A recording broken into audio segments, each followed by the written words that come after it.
ఆ, మరి reading and కాంప్రహెన్షన్కి 30 marks వచ్చేసాయి కదా, 30 మార్క్స్ వచ్చేసాయి కదా.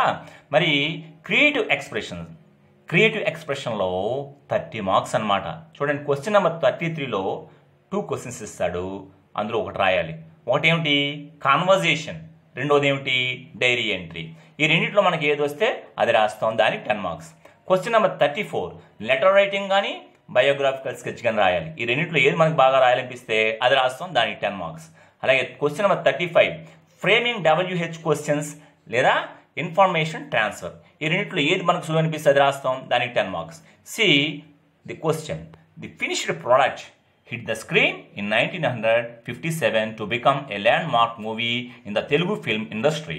It became a hit not only for the sterling performances of the star ensemble that it had right from S.V. Rangarao, Savitri, NTR, A.N.R. and Gummadi, but also because K.V. Reddy was in full control over every frame of it. Idi ichadaya. Write a conversation between the two students about the film Mayabazar. ఈ Mayabazar 60 years back release అయ్యింది. సరే, దాని గురించి మనం discussion చేయాలి. అలాగే already మనకి lesson ఉంది, మనకి ఆ లెసన్లో క్యారెక్టర్స్ అని మనకు తెలుసు కాబట్టి సింపుల్ కాన్వర్జేషన్ చేయొచ్చు. ఇలాగా నేను ఇద్దరు క్యారెక్టర్ ఏదో 2 పేర్లు పెట్టుకుని కాన్వర్జేషన్ మీకు చెప్పుకున్న క్లాస్లో ఇప్పుడు బోల్డ్ చదువుకున్నారు మీరు. Hi Ravi, how are you? I'm fine. Hari, where are you from? I'm coming from the library. I went there to search for some books.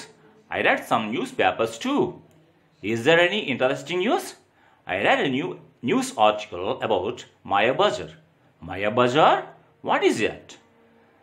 It's the name of a film. It's a Telugu film. There is a Tamil version also from that film. Is it? When will they release the film?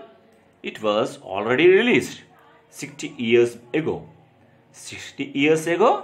Then why a news item on it again? It's a landmark in the film industry. What do you mean by that? If a film is so popular and if it is remembered well by the people, it is called landmark. Oh, I see. Who produced it? 2 veteran producers, Nagareddy and Chakrapani. K.V. Reddy was the director of the film. ఇలాగే రాయాలని లేదు, చిన్న చిన్న who is the director of the movie, who is the producer of the movie, who is the main role of the movie. మీకు పెద్ద పెద్ద sentence రాయలేకపోతున్నారు అనుకోండి, చాలా సింపుల్గా మొదలెట్టచ్చు. How are you? I'm fine. What is the name of the movie? Mayabazar. Who is the leading role of the movie? I think SV Rangarao. Okay, who are the other actors in that movie? SV Rangarao. ఇలా సింపుల్గా రాయొచ్చు, ఇలాగే రాయాలని లేసుమా. చూడండి Ravi, who is the lead role? We cannot say that but S.V. Rangarao played Gatotkacha and that became the favorite with the audience.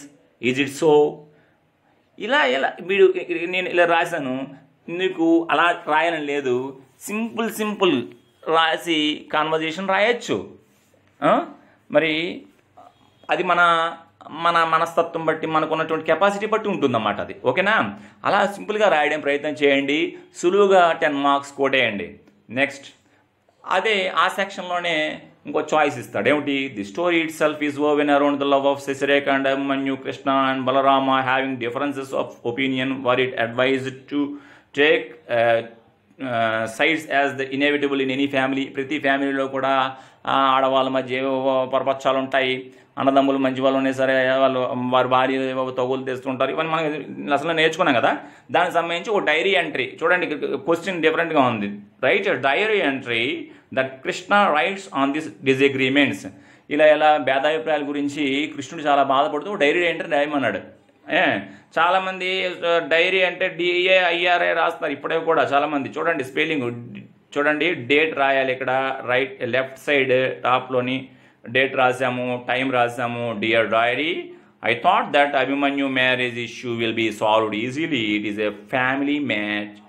The relation is not new. It is already existing naturally. There will be no problem. But these women folk made it a problem. Balarama should have solved it easily. There is no questions of disagreement between the two families, and Abhimanyu had known each other very well.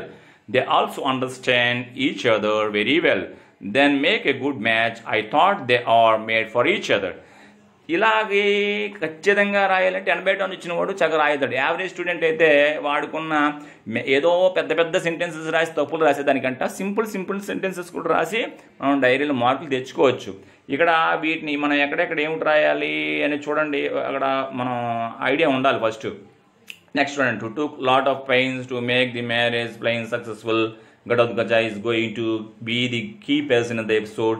He has a big army of Rakshasas. ఇవన్నీ స్టోరీలు విన్నవే కదా, ఆ మాత్రం అటు ఇటుగా చదివి ఇవాళ 4 లైన్లు రాయండి. సింటాక్స్ ఆఫ్ ది సెంటెన్స్ తెలిసి చక్కగా రాయండి. మరి డైరీ ఎలా రాయాలో తెలుసు మీకు, చక్కగా రాయండి. I shall make everyone feels, conclusion ఇచ్చండి. I shall make everyone feels very free and happy at the end అని రాసి, ఎవరు రాసిరు డైరీ? కృష్ణ రాశాడు. అప్పారావు పుల్లారావు రాయలే కదా. క్వశ్చన్లో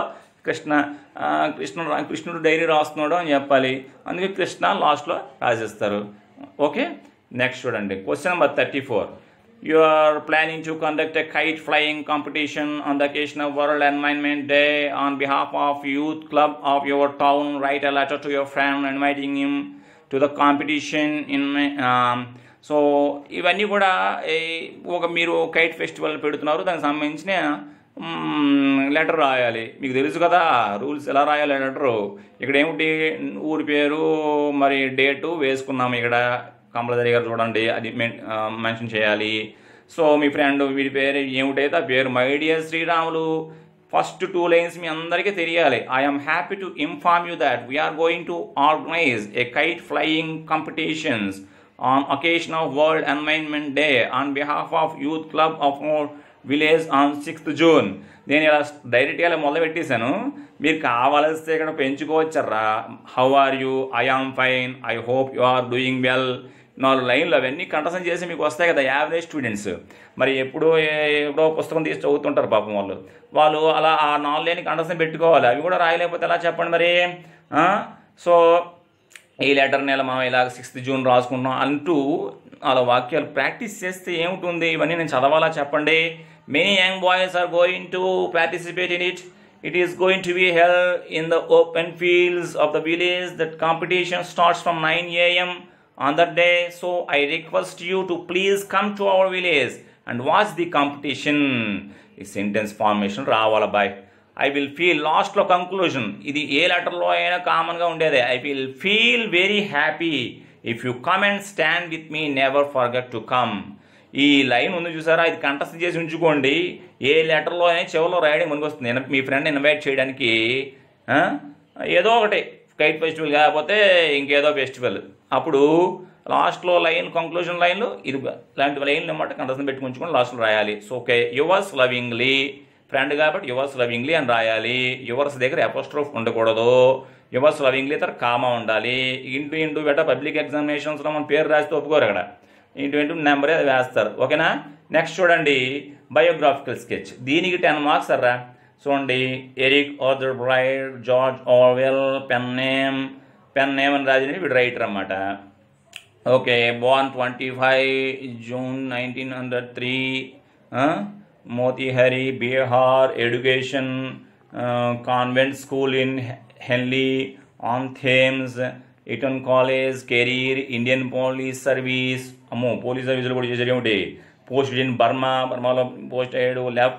left and became a writer. అది విడిచిపెట్టి, లెఫ్ట్ అంటే తెలుసు కదా, లెఫ్ట్ హ్యాండ్ కాదు ఇక్కడ. లీవ్కి పాస్ట్ పార్టిసిపల్. లెఫ్ట్ విడిచిపెట్టేసాడు, ఆర్మీలో పోస్ట్ విడిచిపెట్టేశాడు, పోలీస్ సర్వీస్ పోస్ట్ విడిచిపెట్టేశాడు. Became a writer. Married to Eileen O'Shaughnessy. తర్వాత ఇవన్నీ కూడా ఉన్నాయి చూసారా. అతను writing, prolific writer, poetry, fiction, journalism. Best known books, Animal Farm 1984. Died 21st January in 1950 in London.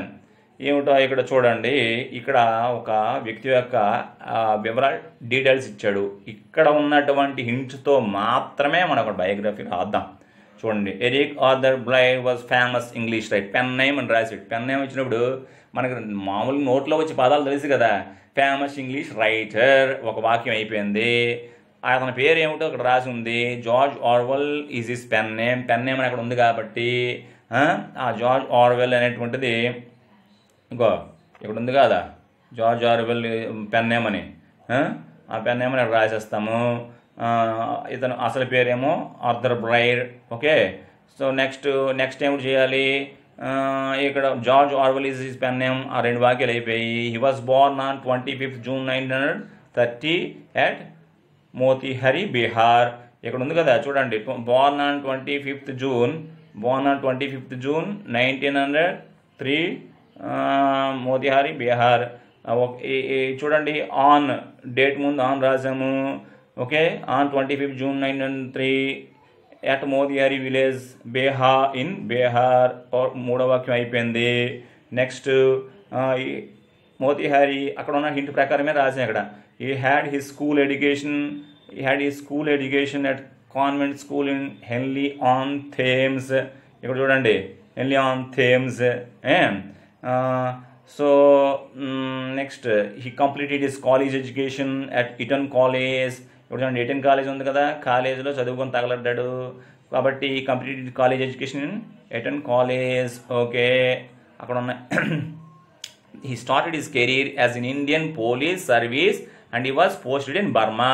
ఇక్కడ ఉంది హింట్ చూడండి, ఇక్కడ ఇండియన్ పోలీస్ సర్వీస్ అతని కెరీర్ అని ఉంది. కెరీర్ అని అంటే ఇక్కడ మనం రాయవలసింది ఏమిటి, he started his career as a police officer Indian police service, he was posted in Burma అని రాస్తే అయిపోయింది, వాక్యం అయిపోయింది అక్కడ.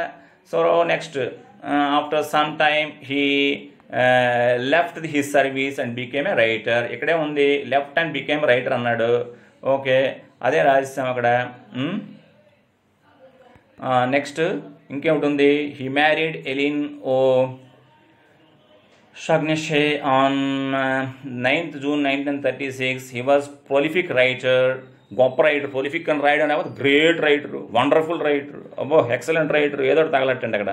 He wrote poetry, fiction and journalism. ఏ టైప్ ఆఫ్ రాసాడైనా ఇక్కడ ఉన్నాయి కదా, పోయిటరీ, ఫిక్షన్, జర్నల్ సింపుల్ పాస్ట్లో రాసాము అక్కడ. He wrote poetry, fiction, journalism రాసి సరిపోతుంది. అతనికి బాగా మన పాపులర్ అయిన బుక్స్ ఏమిటి, ఆయన ఎవరో మనకి తెలియదు, ఆ హింట్లు బట్టి మనం రాస్తున్నాం. He wrote poetry, fiction and journalism. His best known books are Animal Farm and 1984. అదొక పుస్తకం పేరు 1984. He died on 21st January 1950 in London. అంటే అయిపోయింది అక్కడ ఆన్సర్. చూడండి తర్వాత question, study the following tree diagram that depicts the kinds of nouns అన్నాడు. ఇక్కడ చాలా ఒక ట్రీ డయాగ్రామ్ ఇచ్చాడు, దీన్ని చూసి అలా వర్ణించి రాసిడమే కవిత్వం. నౌన్స్లో 2 రకాలు ఉన్నాయి, proper nouns, common nouns. Common నౌన్స్లో కౌంటు, నాన్ కౌంటు. కౌంట్లో మళ్ళీ కాంక్రీటు, యాబ్స్ట్రాక్టు. నాన్ కౌంట్లో కాంక్రీటు, యాబ్స్ట్రాక్టు. సింపుల్గా కవిత్వం రాసేయడం అంతే, 5 వాక్యాలు రాసి సరిపోతుంది. The T diagram gives the information about the types of nouns in grammar. ఇక్కడే ఉంది కదా, ఈ టైప్స్ దేని గురించి తెలియజేస్తుంది, నౌన్స్ యొక్క రకాల గురించి తెలియజేస్తుంది. ఒక వాక్యం అయిపోయింది. In this figure we see 2 kinds of nouns. They are proper and common. చూడండి, they are proper and common. చూడండి, ప్రాపరు, కామను. ఓకేనా. నెక్స్ట్ చూడండి, the common nouns are 2 kinds. what countable nouns and non-count nouns. చూడండి, common nouns can be classified into 2 and they are countable and uncountable. They are concrete and abstract nouns under each category of nouns. ఎంత సులువో చూడండి ఇది. ఈ చూసి WH questions they came on Wednesday. On a Wednesday అని answer రావాలంటే ఏం question వేయాలి, ఎప్పుడు వచ్చాడు కదా, when did they come, simple పాస్ట్లో ఉంది కాబట్టి. నెక్స్ట్ చూడండి, they gave the chief A brown paper bag. ఏమిటి ఇచ్చారు, ఏ బ్రౌన్ పేపర్ బ్యాగ్ ఇచ్చారు. What did they give the chief అంటే ఒక క్వశ్చన్ అయిపోయింది. సో సింపుల్ పాస్ట్ కాబట్టి ఇక్కడ గేవ్ ఉంది కాబట్టి డిడ్తో క్వశ్చన్ వేసాం. బ్రౌన్ పేపర్ కాబట్టి వాట్ అన్నాం. చూడండి, థామస్ ఎగాన్యో వీడు మనిషి కాబట్టి హూతో క్వశ్చన్ వేయాలి. One of the brightest boys in the village Thomas ఎగాన్యో. Who is the brightest boy in the village అంటే ఇక్కడ క్వశ్చన్ అయిపోయింది. తర్వాత చూడండి, next he spent all day looking at the drums and writing things down and talking to himself and shaking his head. ఆ రోజంతా వాడు అవన్నీ రాసుకుంటూ వాడిలో వాడు మాట్లాడుకుంటూ బుర్ర ఒప్పుకుంటూ గడిపాడు. ఏమిటి అండర్లైన్ చేసాడు ఇక్కడ? Writing things down and talking to himself and shaking his head. అలాంటి పనులన్నీ చేసాడు వాడు. క్వశ్చన్ ఏంటి వేయాలి? How did he spend? Spend అనేటిది సింపుల్ పాస్ట్లో ఉంది కదా. క్వశ్చన్ వేసేటప్పుడు how did he spend all day అంటే ఇదంతా ఆన్సర్ వస్తుంది, అంతే కదా. How did he spend all day. Next చూడండి, the drums contained poisonous chemicals అని ఎవరు చెప్పారు? So then he called a meeting of the village and told us the drums contain poisonous chemicals. ఈ ముక్క ఎవరు చెప్పారు? డ్రమ్స్లోని పాయిజనస్ కెమికల్స్ ఉన్నాయని. What did he tell them, అంతే కదా. Then he called a meeting of the village and told us. ఏమిటి చెప్పాడు? మాతో ఏమిటి చెప్పాడు? అజ్ అంటే మాతో. ఇక్కడ మనం క్వశ్చన్ వేసేటప్పుడు అంతా థర్డ్ పర్సన్ చెబుతున్నాడు కదా. థర్డ్ పర్సన్ చెప్తున్నాడు కాబట్టి దెమ్ అనే క్వశ్చన్ వేయాలి. ఆబ్జెక్ట్. వాట్ డిడ్ హీ ఎవరు చెప్పారు? హీ అతను కదా చెప్పాడు. He called a meeting of the village and told us that the drums contain poisonous chemicals కదా. కాబట్టి ఇక్కడ సబ్జెక్ట్ ఎవరు? హీ. వాడు ఏమిటి చెప్పాడు? What did he tell them. చూడండి ఆన్సర్స్. ఈ విధంగా 5 క్వశ్చన్స్ మనం రాసినట్లయితే 5 to 10 మార్క్స్. కాబట్టి మనం క్రియేటివ్ ఎక్స్ప్రెషన్స్లో కూడా మనకు 30కి 30 ఈజీగా తెచ్చుకోవచ్చు. Thank you.